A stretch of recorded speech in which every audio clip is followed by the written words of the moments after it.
I'm going to be talking in this video about the UK Defence Secretary, so I apologise in advance if I get your name wrong.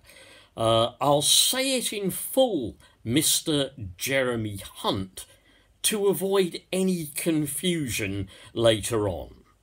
Thank you, Mr. Hunt. I hope you'll listen to what I'm going to say about you, and if you're watching, even to you. I remain unconvinced, however, Mr. Hunt, in a totally different context, that other commentators using your name and calling you something totally different that rhymes with Berkshire Hunt, which is why I always call you the man with the rhyming surname. I'm not convinced, though, Mr. Hunt, that they got your name wrong accidentally, or even as rather a childish, giggly, nudge-nudge, public schoolboy jape sort of thing to do. They might not have done it accidentally. Anyway, that's beside the point. It's not what I'm here to talk about. The Iranian oil tanker, or the tanker in the Gulf of Iran, I should say, that has been, according to you, and according to the evidence that you believe, from the great orange one, the big orange racist, sexist, bigoted, homophobic, lying buffoon, America's fascist in charge, President of the United States.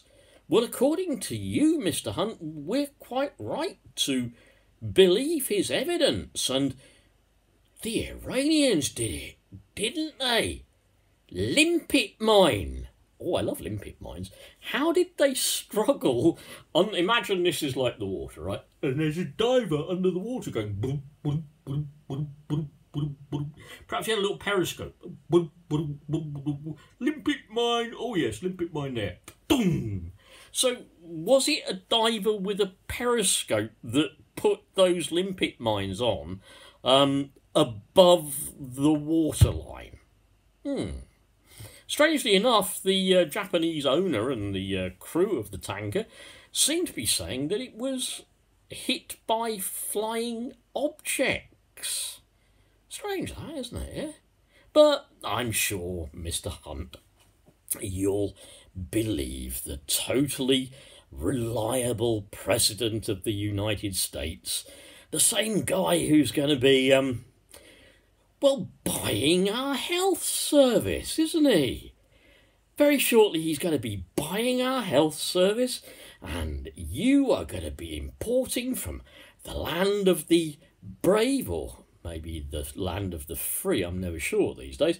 You're going to be importing loads of chlorinated chicken after Brexit, aren't you? Mr. Jeremy Hunt, just to prove I can get your name right again, Mr. Jeremy Hunt, and I'm not calling you Mr. Berkshire Hunt this time, Mr. Jeremy Hunt, when he imports, we import all that chicken, that chlorinated chicken. Tell me, when you next meet with the PM Bojo or whoever it may be at Checkers or at number 10, are you going to have cream of chlorinated chicken on the menu with the silver service and maybe the Beaujolais or a little champus or whatever? Is that going to be on the menu, Mr. Hunt? Mr. Jeremy Hunt, indeed. Because if it is, I want to see you putting it in your mouth and going, I say, this chlorinated chicken, really rather good. But anyway, Mr. Hunt, back to what I really wanted this video to be about. Have you ever heard, you and possibly the rest of the world, I expect you have because you're obviously quite a bright fellow and probably read a bit of history, eh? Okay. Do you remember, and the rest of you out there too, do you remember the Gulf of Tonkin incident? Tonkin, Tonkin, I think. It was kind of what kicked off the whole of the Vietnam War. And it was claimed that one of their ships was fired upon, and one of them had a single bullet hole in it. And kind of pretty soon after that, well, there go all these American boys dying in foreign wars that they don't really want to fight. And there go all these big industrial conglomerates making billions of dollars out of flogging napalm, that stuff that sticks to people, like the little girl in Vietnam that we all remember who was burnt from head to toe, running naked, while the journalist tried to pour canteens of water on her and put out the napalm. Had it been phosphorus, of course, because you lot rather like phosphorus in wars, water doesn't put it out. It just burns down to the bone, and when you actually add water, as the citizens in Palestine will know, you just make the fire worse and you spread it. So if you have learned anything from history, even history involving America, you have learned that these false flag incidents are created so that America can do what she's been wanting to do for a real long time. And that's go to war against Iran.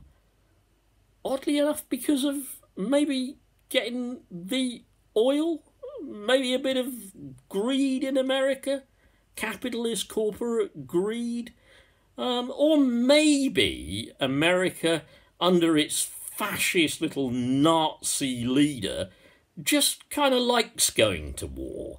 Bit like all of you Tories, really, don't you? You just like to sort of, root out the occasional war every now and again and kill a few thousand, a few 100,000 people, and only talk about our casualties, of course, not the hundreds of thousands killed on the other side, and just let humanity involve in a bit of barbarism, because it's been happening since the time of Jesus Christ, hasn't it, Mr. Hunt? Hunt, you're an idiot. And saying that Jeremy Corbyn is anti-American just because he wants real evidence. What a stupid man you are, Hunt. But naturally, of course, the British will all be there going, hurrah, hurrah, we want another war, hurrah, let's go and kill people, hurrah, let's send the boys off to kill people, hurrah. And don't forget, Mr. President Trump, the great orange one, needs to get re-elected. Bye.